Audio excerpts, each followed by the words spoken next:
इस बिल्डिंग में देखो मिस्त्री मालिक के बहुत सारे पैसे बचवा रहा है।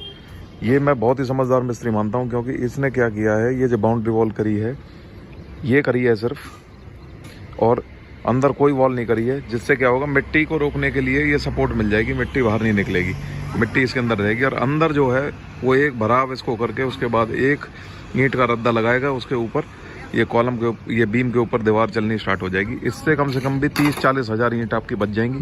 कोई फ़ायदा नहीं होता अगर आप बीम के नीचे आप दीवार जो लगाते हैं, जैसे अब ये बीम आएगा इधर, इसके नीचे कोई दीवार लगाते हैं, इस दीवार को लगाने का कोई फ़ायदा नहीं होता अगर ये अंदर लगाते हैं। तो बाहर तो इसलिए ज़रूरी है क्योंकि मिट्टी ना निकले।